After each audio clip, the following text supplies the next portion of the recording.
Hello, my friends, and welcome to another devotional connection. I was speaking this weekend to my Sabbath school class and to part of another group of some friends I was meeting with down in Tempe about something I saw in Leviticus. In Leviticus chapters 1 and 2, it talks about the sacrifices to God. And in some of the sacrifices, God wanted his meat seasoned. In the sacrificial lambs, he asked that don't forget to season the meat.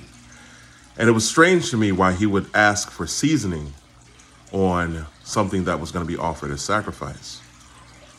And the answers of some of the kids were kind of funny, you know.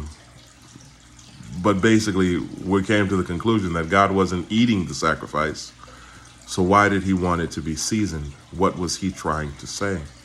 What was he trying to teach his people?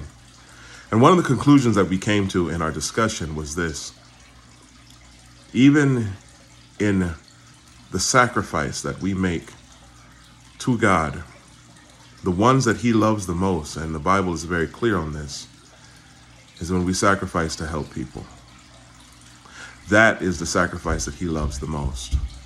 When we give up our time, when we give up our resources, when we give up the things that we desire to help someone else where they are, when we make sacrifices for others, it is a sweet aroma to him.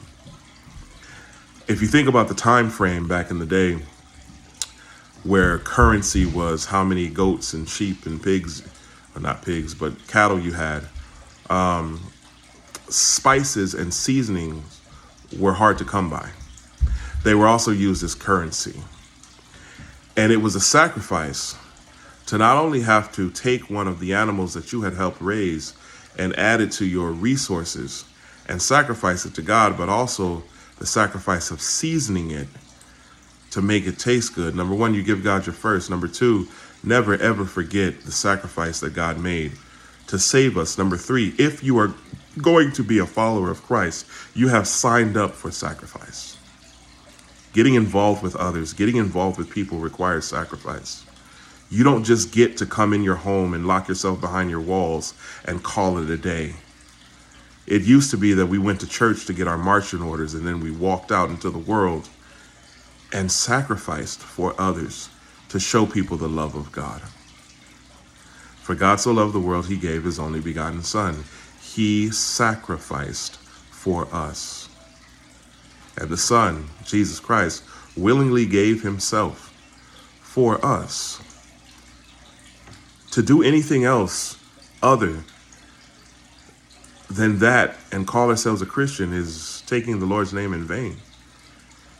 Because let's face it, a lot of times we find it difficult to sacrifice with people that annoy us, that bother us, that we don't get along with, that we don't click with, that our personality clashes with. We're tired. It's at the end of our day. Our resources are limited. We don't want to give up our last meal. We don't want to give up our creature comforts. We don't want to get involved because getting involved is messy. And heaven forbid we get involved, but it's not to the way that we want it to. It's messy. But if that's what it takes to show somebody the love of God, if that's what it takes to save someone, wouldn't it be worth it? Because at one time, wasn't that someone you? And people sacrificed for you?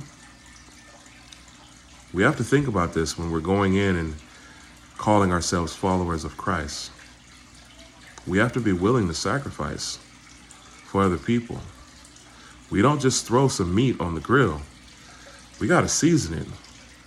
We got to make sure that it's right.